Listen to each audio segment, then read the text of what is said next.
አዳም ረታ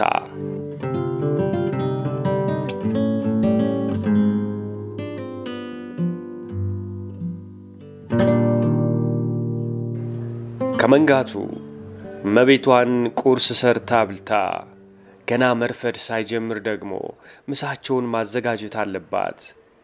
ቤታቸው ጠልለው የሚከፍሏትም ለዚህ ነው። ሰው ደግሞ ከመሞቱ አንደኛውን ወደ መቃብር ከመሰወሩ በፊት ትንሽ ይሸረፋል፣ ይጨነቃል፣ ያስባል፣ ያብዳል ወይም ያመዋል። ታዲያ የዕለት እንጀራ ጉድ እንኳን ቢሆን ከነዚህ አሰቃቂ አጋጣሚዎች ጋር መደራደር ግዴታ ነው። እብደት ሲመጣ ማበድ፣ ጭንቀት ሲመጣ መጨነቅ እና ህመም ከመጣም መታመም። አንዳንዱ ህመም ደግሞ የተመቸው ቀን ይመጣና ሳያስቡት ያዝለፈልፋል፣ ሳያስቡት አልጋ ላይ ይጥላል። ከዚህ ተነስቶ ሰውና ኑሮ ያስጠላል። አበበች ቁርስ ሰርታ ጨርሳ አረፍ እንዳለች የሆነ እንደ ራስ ምታት አድርጎ ተሰማትና ቦታ መርጣ ጓዳዋ ከምታነደው የከሰል እሳት ራቅ ብላ ተቀመጠች። እንዲህ ሲያደርጋት ሙቀት ትጠላለች። ለወይዘሮ ደብሪቱ ደግሞ ስራ እንጂ የተቀረው ነገር ሁሉ ቡና ላይ ሊወራ ከሚችል ወሬ በቀር የቁም ነገራቸው ዝርዝር ውስጥ አይገባም። የቁርሳቸው መረቅ ከአፋቸው ውስጥ ሳይደርቅ ከከንፈሮቻቸውም ሳይተን ወደ ማድ ቤት እየተሳቡ ሲገቡ አበበች ራሷን በሁለት እጆቿ ደግፋ ያዩዋታል። ምን የሚያሳስብ ነገር መጣ አሉ። አበበች ጠባያቸውን ስለምታውቅ ከተቀመጠችበት ደንግጣ ተነሳች። መቼም አንድ ሰው ራሱን ደግፎ ሲቀመጥ እያሰበ ብቻ ላይሆን ይችላል፣ ሊያመው ይችላል። ወይዘሮ ደብሪቱ ደግሞ በ55 ዓመት ዕድሜያቸው ይቺ ጠፍታቸው አይደለም። ነገሩን ማንሳት እንደሌለባቸው ያውቃሉ። የሌላን ሰው ችግር መረዳት በህይወቱ፣ በድርጊቱ፣ በተፈጥሮው ያገኘውን ድጋፍ መቀበል ቦታ እንዳለው መገንዘብ ይሆንባቸዋል። ዋናው ስልታቸው ቀንደኛ ጉዳዩ እዚህ እንደሆነ ሳይሽኮረመሙ ያልተረዱት መስለው አይኖቻቸውን አፍጥጠው በሌላ ጎዳና መሄድ ነው። በመሃይምነት ይሸፋፈናሉ። አበበችም ይገባታል።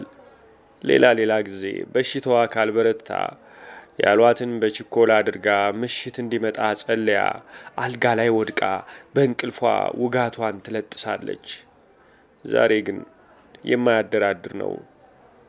እትዬ እጅግ አሞኛል፣ መነቃነቅም አልችልም አለች።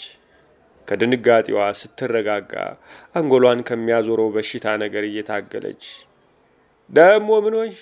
ምላስሽ አይታመም መቼም። ምን ትመልስ? ብትመልስ ደግሞ እኩል ታነጋግሪኝ ልትባል ነው። አቃሰተች። ማቃሰት መቼም ንግግር አይደለም። የሰው ልጅ ከማን እንደተበደረው መቼ እንደፈጠረው አይታወቅ። ትላንት ነግሬሻለሁ፣ እንግዳ ይመጣል፣ ጊዜውም አይበቃንም፣ ከጨረሽ በኋላ ታርፊያለሽ። አንዳንድ ነገሮችን አሳማኝ መልስ ሊሰጡበት ያቃታቸውን ነገር እንዴት እንደሚቀርቡት ስታይ ያበሽቃታል። እየያዙ ይለቁታል፣ ግራና ቀኝ ይቀባበሉታል። ከንፈር መጠው ከንፈር ይነክሳሉ፣ ነክሰው ይመጣሉ። በሁለቱ ድርጊቶች መሃል ባለው ክፍት ቦታ የማንም ነፍስ ይሰቀላል። ለመዋሸትማ ሁሉም ሰው ውሸታም ነው። የእሳቸው ውሸት ልዩነቱ የመርቀቅ ነው። ደግሞ በሽታ በቀጠሮ አይመጣ። እትዬ ይሄን ያውቃሉ። መቼም እሷ ጠርታው ናያዘኝ ብለው አይደለም። ተስቦ የሚያንፈራፍራት ኩላሊት ጠጠር የሚያስጨንቃት እንደው ቢሆን ግን እትዬ በሽታዋን በጥሪ ወረቀት ድረስልኝ ብላ እንደተወዳጀችው ሁሉ ያስመስሉታል። ደብርዬ፣ ደብሪቱ ታላቅ እህታቸው እንደሚጠሯቸው ረቂቅ ሴት ናቸው። ዘንድሮ ሰው ክፉ አይባልም። አበበች የስልጣን የጉልበት ችሎታ መጠኑ ገደቡ የት እንደሚደርስ መገመት ይከብዳታል። በቀጣፊነቱ የሚኮራ ጉልበታም ብቻ እንደሆነ በወይዘሮ ደብሪቱ ይገባታል። በይረዳሻለሁ አሏት። ነገሩም ህመሙም አበሳጭቷት ተነጫነጨች። እንዴ ምን ልሁን ነው? ጥጋብ እኮ ነው እናንተዬ አሉ። ወደ 20 የሚሆኑ የሽንኩርት ራሶች መክተፍ ነበረባት። ከማቀዝቀዣ የወጣ የበሬ ሽንጥ ስጋ መክተፊያው እንጨት ላይ ቀይ የሕፃን ልጅ ሹራብ መስሎ ወድቋል። የተባ ቢላ መሃሉ ላይ ተጋድሞ ቢላውና ሹራቡ ሽርክ ይመስላሉ። ፍቅረኛ ነገሮች ምናምን። ስልክ ላድርግ መጣሁ ብለው ወጡ ደብሪቱ። ስራ የሚያመልጡበት ጥበባቸው ረቂቅ ነው። እንደ ባህላችንም ነው። ዛሬ መስራት አቅም ሲጠፋ ሐሞት ሲሞት ፖለቲከኛ ይኮናል፣ ይቀላል። ማላገጥ ህግና ዓላማ ይሰጠዋል። ዓላማ ሳይደርስ ተመሃል ጎዳና እያቦኩ ቢቀርም በሌላ እያሳበቡ መውደቅ ነው። ስልክ ልደውል ይሉና እንግዲህ ለ2 ሰዓት ያህል ይጠፋሉ። ከጠዋት እስከ ማታ ፈሳቸውን እየጠጣ ያ አልጋ አለማነጠሱ ደብሪቱ ራሳቸውንም ይገርማቸዋል። ጌትነትን ካልተኙበት ምኑ ጌትነት ሆነ? እመቤትነትም ልጃቸው እንኳን አንድ ቀን አፏ ተስቶት ብተቻቸው አንቺም አልጋሽ የቢሮ ወንበር ነው ብለው ጆሮዋን ሲገርፏት እንደ ቀንድ አውጣ ተሰብስባ የሽሙጥና የኩርፊያ ልጋጓን ከመጎተት በስተቀር ቁም አልመለሰችላቸውም። ማንንም ሰው ዝም የማሰኘት ችሎታ አላቸው። በላንተ ብለው ሳይጠቁሙት ወሬ የሚጀምረውን ምሳሌ ጠቅሰው መናገርን እስኪረግም ይወቁታል። መልካም ለመሆን ከፈለጉ ደግሞ የወደቀ ምራቅ ይመልሳሉ፣ ግመል ያሰክራሉ። የአንድን የሰው ጸባይ የማያልቅ የሚቃረን የሚፋቀር ጎን ይሰጡታል። ድንቅነት በእሳቸው ምላስ ሽፊት አላት፣ እርግማን እልፍ ፊት አላት። እና ስልክ ለመደወል ቢጠፉ ለአካባቢውም ሆነ ለማንም አይገርምም። የሚበቃ ምክንያት አላቸው። ባይኖርም ይሰጣሉ። ከሰጡ ደግሞ መቀበል ድንቅ ነው። አበበች ስጋውን አመቻችታ ለመቁረጥ መስመር ስትፈልግ ለስላሴውና ቅዝቃዜው ማረካት። ቁርሷንም ስላልበላች ቁርጥ ለመሞከር የድልህ ዕቃ አውጥታ ትንሽ ድልህ መክተፊያው ጣውላ ላይ ጠብ አድርጋ እየከተፈች አልፎ አልፎ ጥሬ ስጋ እየዋጠች ስራዋን ቀጠለች። ራስ ምታቱ ግን ያው ነው። ሻሿን አጠንክራ አናቷ ዙሪያ መጠምጠሙ ነው በትንሹም ቢሆን ያዋጣት። ስልክ መደወያ ቦታው በደብሪቱ የፈጠራ ችሎታ የሚወሰን ስለሆነ ጭን የመሰለ ሰውነታቸውን ተሸክመው ማድቤት ሲገቡ መጀመሪያ ያዩት ግራ ጎኑ ላይ ቡግንጃ በቀለ የመሰለውን የአበበችን ፊት ነው። ይሄ ቡግንጅ ደግሞ እንዳናሳ ፍጡር ይነቃነቃል። ደማቸው ፈላ። ለራስሽ ደገሹ ቢላውን ቀምተው ቃጡባት። አንገቷን ማለት ነው አሉ። ብዙ ጊዜ ተደራሲያቸው ባይታይም በነጠላ ይናገሩም። ሲበሽቁ የጎዳቸው አንድ ሰው ተከታይ ያለው እና እናንተን ምን ማድረግ ይሻላል ይላሉ። እሳቸውም ተከታይ ያላቸው ግን አማራጭ ብዜቱን ገለልተኛ በግምት የሚመጠን ያደርጉታል። ምን ቢያደርጓቸው ይሻላል? ሴት ደረቅ እንጀራ አነሳት? ቢበሉት ከቂጥ በላይ አይሆን፣ ቂጣም ያሰኛል አሉ። በጣታቸው ጣውላው ላይ የቀረችዋን ድልህ ላጋርገው መቅመስ ጀመሩና ጣማቸው። አንቺዬ ድንቅ አይደል ይሄ ነገር? ወጡን ብዙ ድልህ አድርጊበት አሉና ተመልሰው ወጡ። ብዙ ድልህነቱ ውሸት መሆኑ ለአቤ ይገባታል። ድልህ መላሳቸው እንዳያስገምታቸው የሰጧት ለተወሰኑ ሰከንዶች አገልግሎት ብቻ ያላት ምክንያት እንደሆነች ታውቃለች። ራሱ ድልሁም ያውቃል። ከትፋ ጨረሰች። ከሄዱበት ሲመለሱ ፊታቸው እንደ እርግማን ተጠማዟል። አንቺዬ እንግዳው በርበሬ አይበላም፣ ዶሮ አልጫ ነው የሚሆነው። የዶሮ አልጫ የማይመጣ እኮ የለም። አልጫ ወጥ መሰራቱን እንደወደዱት ይገባታል። ከእርዱ ድልሁ ይወደዳል። በርካሽ ቢገላገሉ ይወዳሉ። ደግሞ በሌላ ሙያቸው የመፈተሽ እድል የለውም። የሚገርማት ይሄ ብዛት ያለው ጠማማነት በአንዲት ሴት ገላ ተሰብስቦ እርስ በራሱ ሳይላተምና ሳይሰባበር ከዓመት ዓመት መክረሙ ነው። በሬውን በበርበሬ ስሪው አሏት። ሽንኩርቱን ማቁላላት ስትጀምር ማሰብ የገታት ራስ ምታቷ የሁለት ቃላቶች የፈዘዘ ትውስታ ያለ ፈቃዷ ያነበንባል። በወይዘሮ ደብሪቱ ድምፅ በሬ በርበሬ በሬ በርበሬ። ልብ ግን አትለውም። ተሰማዋለች፣ ልብ ግን አትለውም። የስልክ ጥሪ ጮህና ብዙም ሳይቆይ ወይዘሮ ደብሬ ሰው ፈልጎኛል እንዳታበላሽ ብለዋት ይወጣሉ። ቃል የገቡላት እርዳታ ይሄ ነው። ዶሮውን ጠዋት ልጃቸው አርዶት ሂዷል። ውሃ ፍልታ ላባውን መግፈፍ አለባት። እንደ ዶሮ ላባ የሚሸት ነገር ፈጽሞ የለም። ምናልባት የኢዮብ ቁስል የያዛት ራስ ምታት ደግሞ እንደ ብልጥ ያደርገዋል። ይመጣና ይፋፍቃትና ይጠፋል። ሄደ ብላ ስትቻኮል ካደፈጠበት ይወጣና ከምትሰራው ስራ መሃል ይጠምዳታል። ብሎ ስራዋን አጠናቃ ለማረፍ ወደ ዋናው ቤት ሄዳ በልማድ የተመደበላት ወንበሯ ላይ ስትቀመጥ መጨረሷን ከሩቅ እንደገመቱ ሁሉ ደብሪቱ ነጠላቸውን ከራሳቸው ላይ ሳይገፉ ሌላ ጊዜ እንደሚያደርጉት ቤት ገቡ። ምን የሚያስቀምጥ ነገር መጣ አሉ። እንድትከተላቸው በእጃቸው ጠቅሰው ወደ ማድ ቤት ገቡ። ነጠላቸውን ብቻ ጥለው እስኪ የሰራሽው ልኸው ሙያሽ ድንቅ ነበር፣ ግን ብዛቱን አደራ የከፈትነውን አቢታይት እንዳይደፍነው። የተዘባረቀ ነገር አጋጠማቸው። ቢገሏት ይወዳሉ። የዶሮ አልጫ ለበሬው ስጋ፣ የበሬው በርበሬ ለዶሮው ጤሱ። ይህችን አደብሪቱ ለምን ተቆጣሽኝ ብለሽ ነው? ታይቶ የማይታወቅ ራስ ምታት ዛሬ እንደው ደርሶ። እየተቆናጠሩና በሰፊው እየረገሟት የተሰራውን ምግብ ጎበኙ።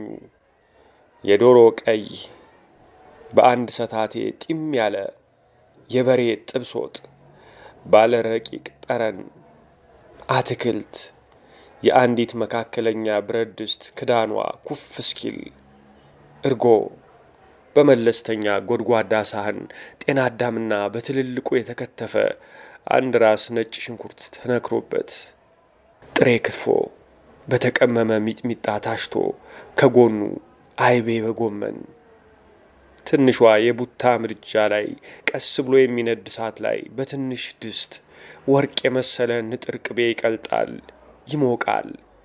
እሱን ጎንበስ ብለው አሸተቱና አይ ቅቤ ቅቤ ብሎ ዝም። አይ ቅቤ የሸኖ ላም እኮ ያው የሸኖ ላም ናት አሉ። የመጨረሻው አባባል የሸኖው ነገር ለአበበች አልገባትም።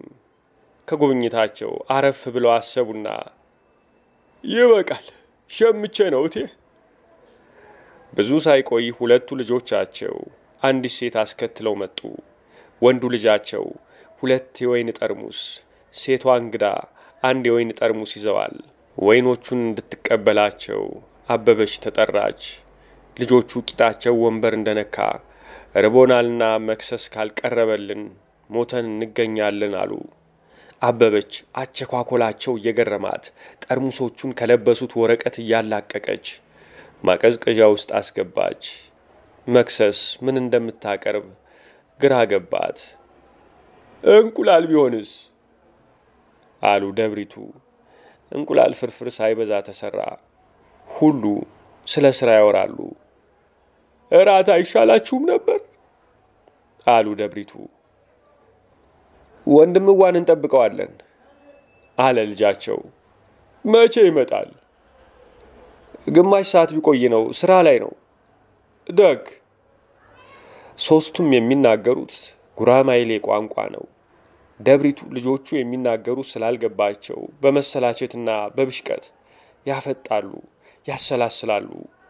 እያንዳንዱም አበሳጭቶ እንዲያሰላስሉ የሚያደርጋቸው ድርጊት በእሳቸው ፍልስፍና ቶሎ መታረም አለበት። ርማቱ ደግሞ ቅጣት ካልተከተለው ይደገማል። ለምን ቡና አጠጡም? አሉ ደብሪቱ። ጥሩ አሉ ልጆቹ። ደብሪቱ ሳቅ አሉ። አንቺም ቡና ፊ፣ እራት ይቆያል አሉ ወደ አበበች ዞር ብለው። ቡናው ፈላ። የሚጠበቀው ሰው አልመጣም። አደፍራሽ ካለ ንጹህ ውሃ መጠጣት ያዳግታል ይላሉ። ውሃውን ማን ደፍርስ አለው። የማንም ደካማ ውሃ በደፈረሰ። ቡናና ወሬ መቼም ቦላሌና ዚፕ ናቸው። ቦላሌው ሀፍረት መሸፈኛ፣ ቦላሌዎች ሁሉ ደካማ ባለቀዳዳ ሊከዱ ያኮበኮቡ፣ ዚፑም ይህን የድክመት ሀፍረት መሸፈኛ በመሸፈኛ ስለ ሌላ ይወራል። ቄንጠኛ ቁጭ በሉ። በስንዴው ምርት አፍሮ ስለ ዘንጋዳ እያደነቀ እንደሚያወራ መንግስት። ቆቆዲያ ምዝግዝግ ወዲህ። እናንተዬ ለምን በጉራማይሌ ታወራላችሁ? ለምዶብን አለ ልጁ። ለምን አስለመዳችሁት? አሉ መልሰው። አይገል ምን አለ አለች ልጅቷ። ምን የመሰለ ቋንቋ ያላችሁ ታማረኛው ጋር ጉራጌኛ ብትቀላቅሉ፣ ትግርኛ ወረሞ ብትቀላቅሉ አይሻልም? እሷን ጠይቂያት አለች ልጃቸው። ምኑን? ጉራጌኛ መቀላቀሉን። ጉራጌ ናት እንዴ? አልነገረሽም እሱ? አረ ትዝ አይለኝም። ትዝ ብሏቸዋል። አድንቆ የማይጀመር ወሬ የሚፈዝም መስሏቸው ነው።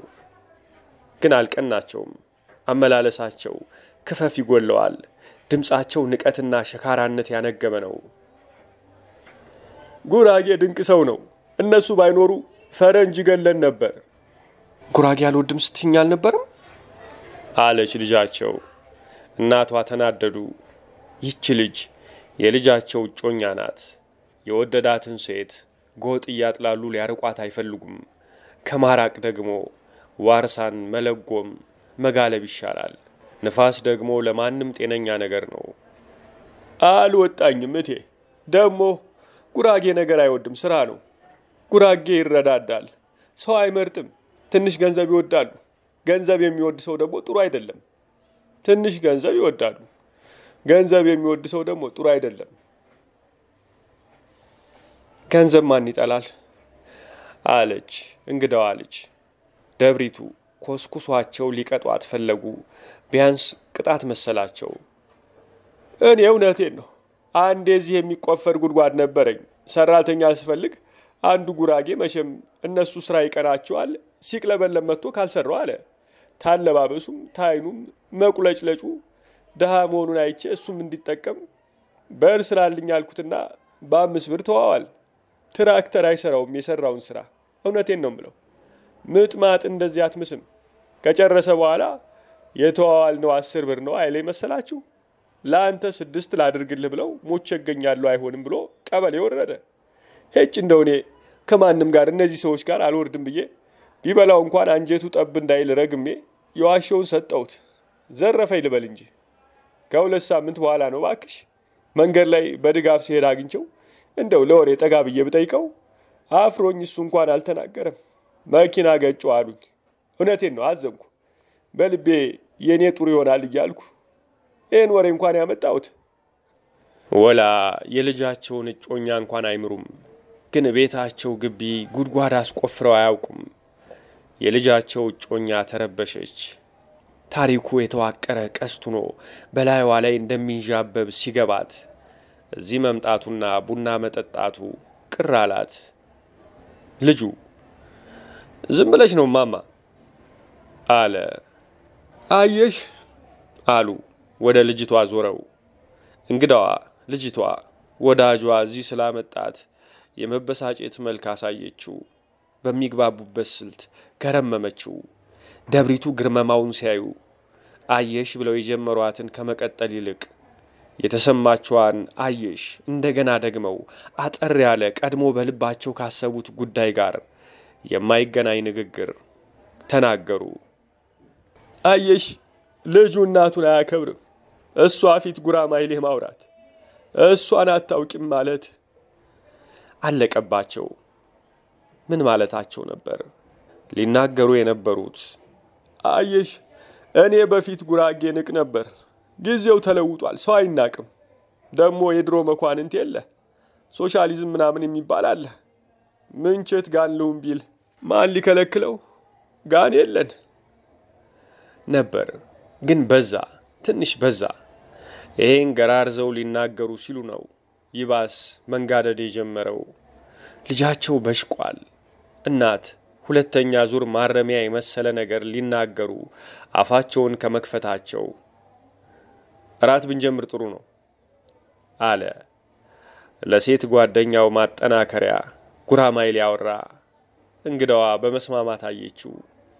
በቋፍ ያለን ህዝብ፣ ቂም የሚያደንቀውን ብድር በምድር የሚቀናውን ህዝብ መቼም ማባላት ቀላል ነው። ዋናው ማስጀመሩ ነው። ካፌ ቀማኸኝ አሉ ደብሪቱ። አልቀማቸውም። መቼም የቡናው ስኳር ከሁሉም ወደ አልጠፋ። ደብሪቱ ወደ ማድ ቤት እየተሳቡ ሄዱ። በጥቂት ደቂቃ ጠረጴዛው በሳህኖችና በወይን ጠርሙሶች ሞላ።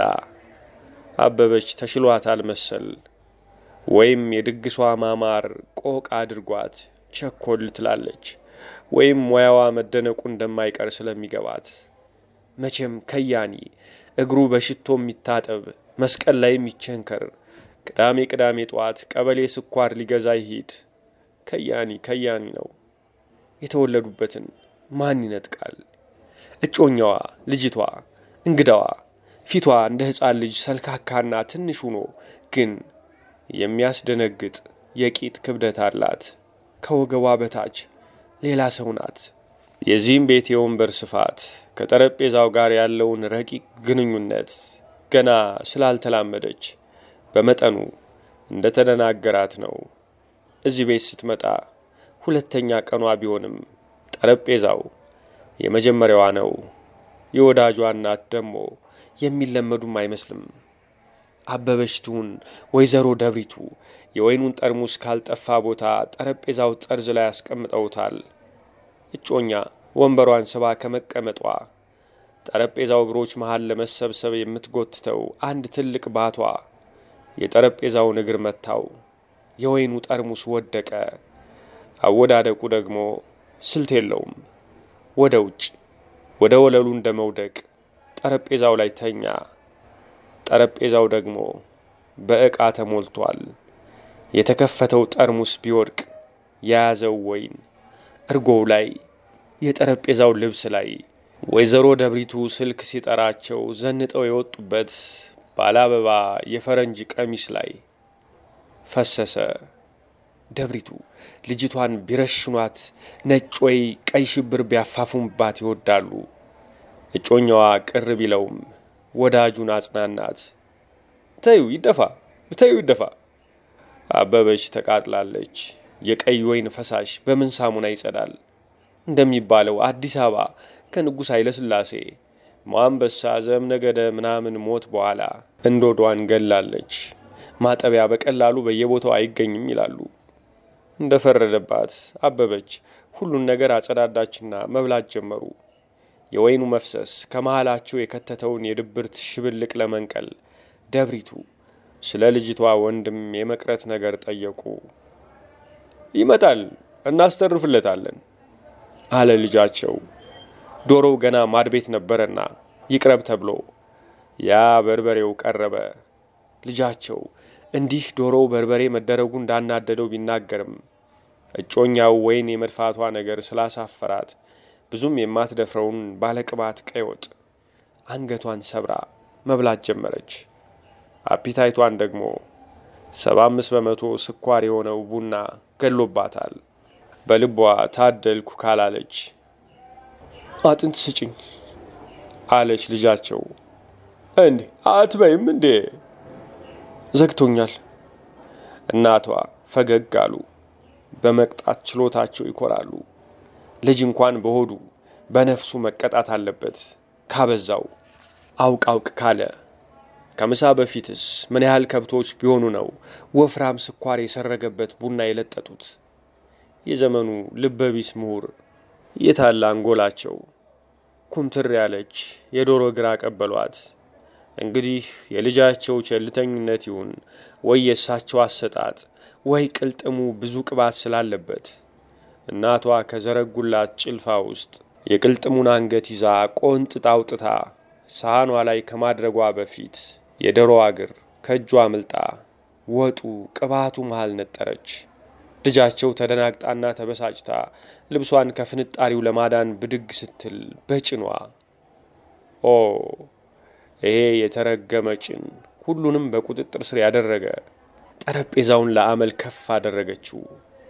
ፊት ለፊቷ የተቀመጠው ወንድሟ ወጥ የሞላው የሚበላበት ሳህን ተንሸራቶ ወደ ብሽሽቱ ሲመጣበት እሱን ለመመለስ ሲሞክር በትርምስ መሃል ወጥ ያለበትን ጎድጓዳ ሳህን ተደገፈውና የራሱ ሳህን መሬት ላይ የበሬው ስጋ ጠረጴዛና መሬት ላይ የዚህ ወጥ መረቅም በትንሹ ክትፎው ላይ ይፈሳል። ሁሉ በመደናገጥ ታዩ። እዚህ ቤት እንደ ርቢ ገብቷል። እጮኛዋ ወይኑ የተከነበለባት ቀውጢው ሁኔታ ትዝ ይያላት የጥፋቱ ብቸኛ ተጠያቂ መሆኗ ያበሳጫት ቆይቶ አሁን ይሄ ተከታትሎ መምጣቱ የሚማርክ እርካታ ሰጥቷት በመጠኑ ፈገግ አለች። ይሄ ፈገግታ ከደብሪቱ የአይን ትዝብት አላመለጠም። ኩራጌ አናንቄባት ተከፍታ ነበር። ያፊ አያርፍ ነገር እያሰቡ አበበች ተጠርታ ሁሉን ነገር እንደገና በመልክ እንድታደርግ ታዘዘች። በአፍም ትንሽ በመጠራረግም ረዷት። ጓዳ የተረፈ ወይም የቀረ ምግብ ካለ እንድታመጣ ጠየቋት። እናት መቼም ወጥ የሚል እርጓን በላ እኔ ብቻውን ነው የምወደው። ወጥ የፈሰሰበት ክትፎ አይደለም አወሩ። ልጆቹ ግን ይበላል እያሉ ከተረፈው መዘነቋቆል ጀምረዋል። እንዲህ ለፍቼ አለች አበበች። ምን ለፋሽ? ለራሷ አሟት ተጋድማ ነው አለችው አሉ ደብሪቱ። ታሪኳ እንደገና በአዲስ መልክ መጻፍ መጀመሩን ብሰማም አበበች አልተከራከረችም። ወጡ ተደነቀ። አንቺ ወንድምሽ እስከ 2 ሰዓት ምን ይሰራል አላት ጮኛውን። ምን አውቅለታለሁ። የትናንሽ አደጋዎች መምጣት ነርቫቸውን ቀሰቀሰው መሰል ሁሉም በደንብ መብላት ጀመሩ። የደብሪቱ ሴት ልጅ የአፏን ቅባት መጥረጊያ ወረቀት ከቦርሳዬ ውስጥ ፈልጋለሁ ብላ አበበች ቦርሳዋን አመጣችላት። ቦርሳዋ ግን የተሳሳተ ነው። ያመጣችላት ቦርሳ የጮኛይቱ ነው። በንዴት ቀድማ የጠረገችበትንና ኪሷ የከተተችውን የተናፈጠችበትን ለማለት ነው። ኪሷ ያገኘችውን የለስላሳ ወረቀት ሶፍት ፔፐር ወደ ጠረጴዛው ቀኝጌ አሻግራ ለመወርወር ሞከረች። ወረቀቷ ቀሊል ናት። በአየር ውስጥ እንደ ድንጋይ የተሰጣትን አቅጣጫ ተከትላ የመብረር አቅም አልነበራትም። በዚህ ላይ አጥብቃ አልወረወረችውም። ይቺ ወረቀት የደብሪቱ ልጅ የሊፕስቲክ ጥራጊና የመረቅ ማህተም ተሸክማ ዶሮው ወጥ መሃል ሰታቴው እምብርት ላይ ቁጭ አለች። ጊዜም ሳይወስድ በመረቁ ረግረግ በፍጥነት ተውጣ ጠፋች። ሁላቸውም አፋቸውን ያዙ። ልጃቸው የምታደርገው ጠፋት። ሁሉንም እየተገላመጠች ይቅርታ ትለማመጣለች።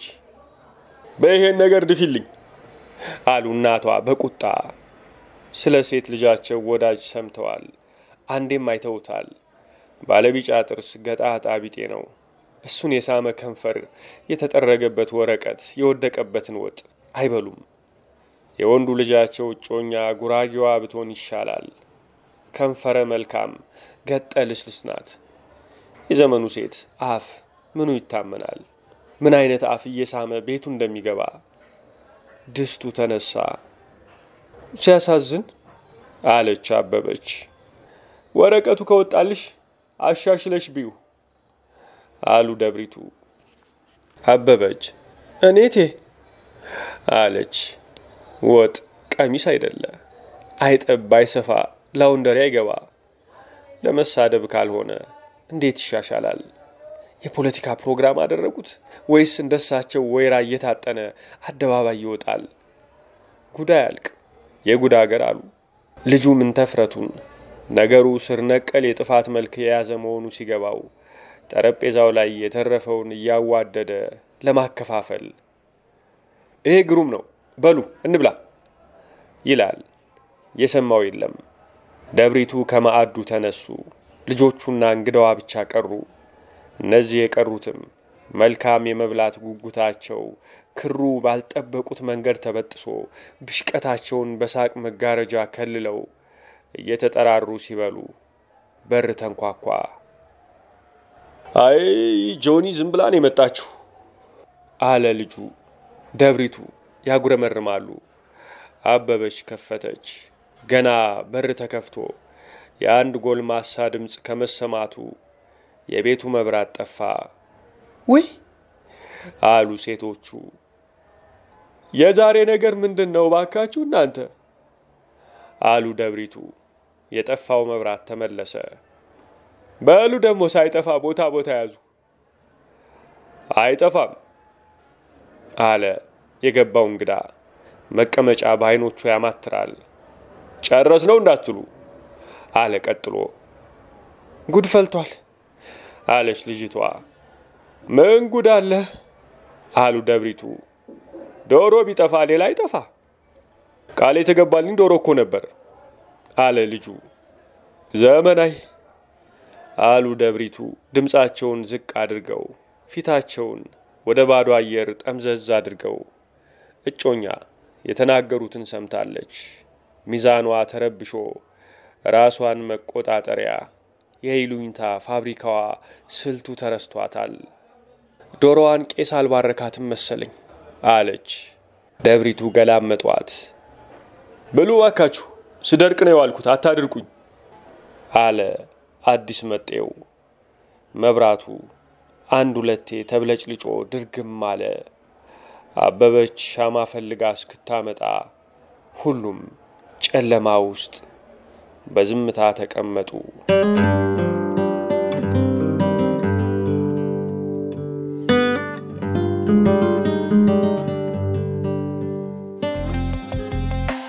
ወገኛ ተረክ